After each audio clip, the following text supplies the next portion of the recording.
100 Proofs the Earth is not a Globe by William Carpenter. 1. The aeronaut can see for himself that Earth is a plane. The appearance presented to him, even at the highest elevation he has ever attained, is that of a concave surface, this being exactly what is to be expected of a surface that is truly level, since it is the nature of level surfaces to appear to rise to a level with the eye of the observer.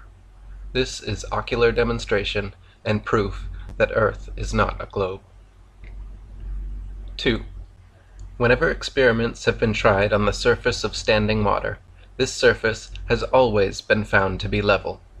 If the Earth were a globe, the surface of all standing water would be convex. This is an experimental proof that Earth is not a globe. 3.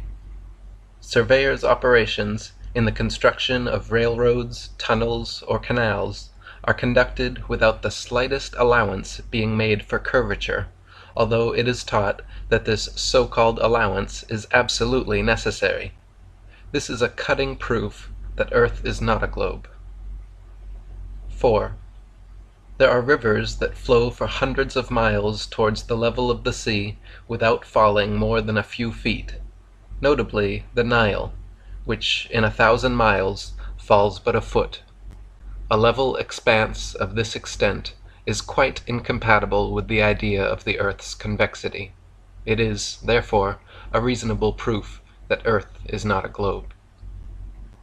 5. The lights which are exhibited in lighthouses are seen by navigators at distances at which, according to the scale of the supposed curvature given by astronomers, they ought to be many hundreds of feet, in some cases down below the line of sight. For instance, the light at Cape Hatteras is seen at such a distance, 40 miles, that according to the theory, it ought to be 900 feet higher above the level of the sea than it absolutely is, in order to be visible. This is a conclusive proof that there is no curvature on the surface of the sea, the level of the sea, ridiculous though it is to be under the necessity of proving it at all, but it is, nevertheless, a conclusive proof that the Earth is not a globe. 6. If we stand on the sands of the seashore and watch a ship approach us, we shall find that she will apparently rise to the extent of her own height, nothing more.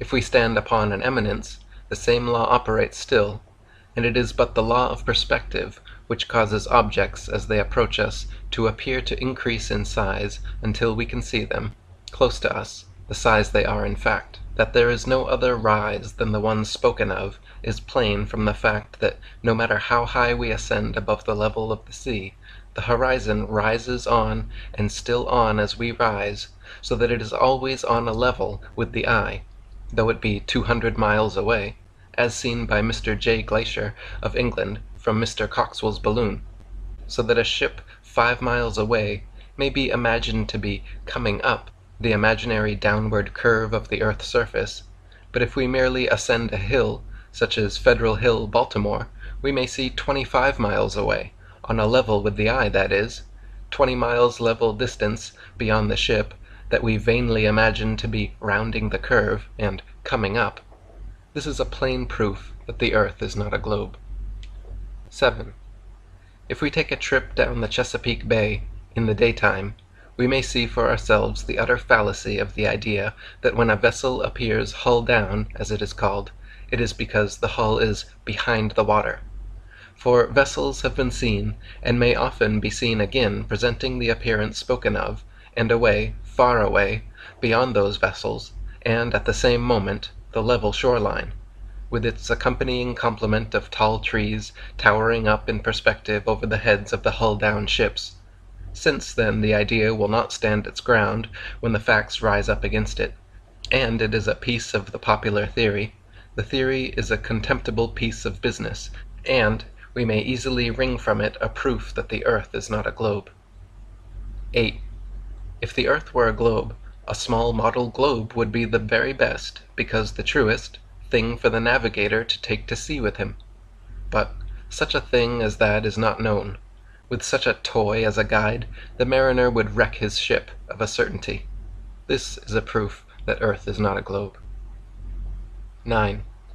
As mariners take to sea with them charts constructed as though the sea were a level surface, however these charts may err as to the true form of this level surface taken as a whole, it is clear, as they find them answer their purpose tolerably well, and only tolerably well, for many ships are wrecked owing to the error of which we speak, that the surface of the sea is as it is taken to be, whether the captain of the ship supposes the earth be a globe or anything else.